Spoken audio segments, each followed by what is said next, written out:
Session start होगी 5 second बाद। Start.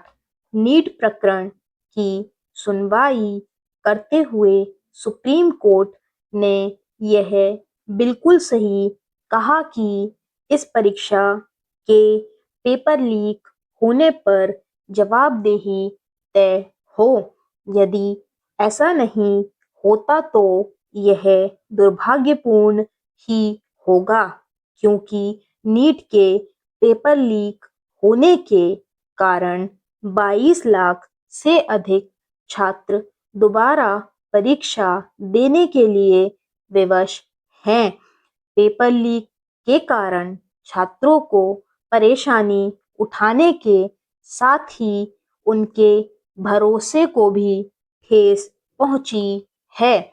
इसके अतिरिक्त शिक्षा मंत्रालय भी सवालों के घेरे में आया है।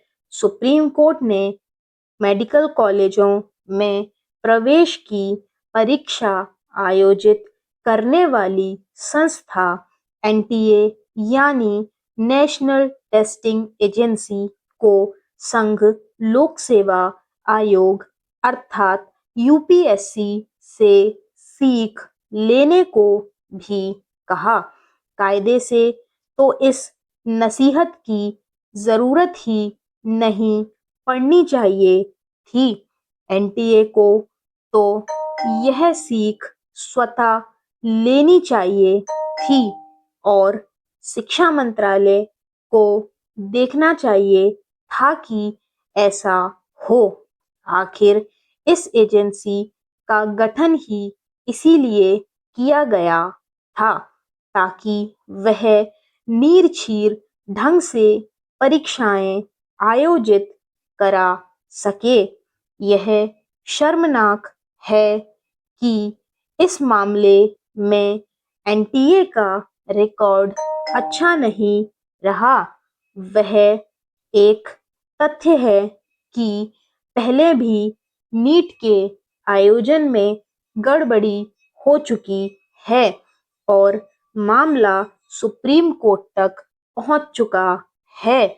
यह निराशाजनक है कि एनटीए के कामकाज में सुधार के लिए गठित राधाकृष्णन समिति की सिफारिशों को प्राथमिकता के आधार पर लागू नहीं किया गया।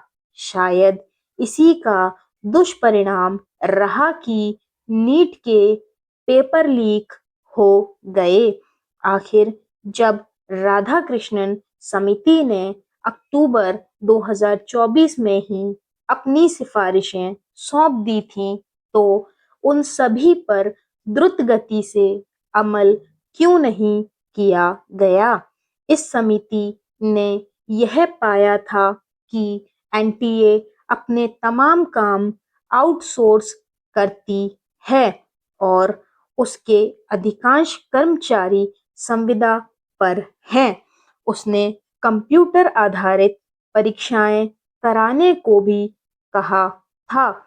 समझना कठिन है कि इस स्थिति को बदला क्यों नहीं जा सका।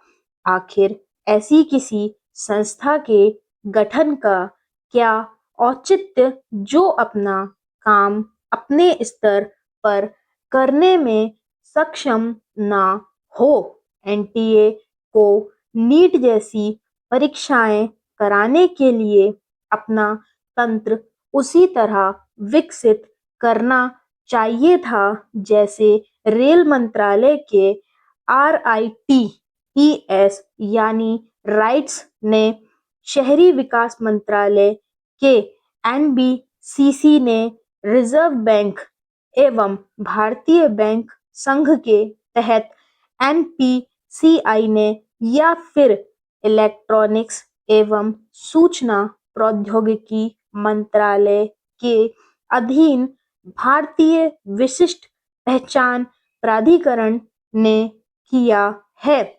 आज के युग में कोई भी संस्था हो, उसका हर तरीके से दक्ष होना आवश्यक ही नहीं, अनिवार्य है।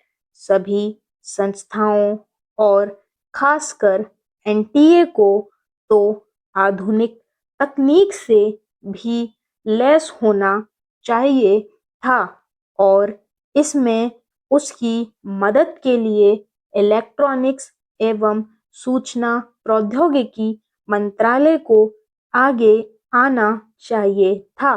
एनटीए की नाकामी जवाबदेही के अभाव के साथ ही सरकारी तंत्र के कामचलाऊ रवैये को ही दर्शाती है।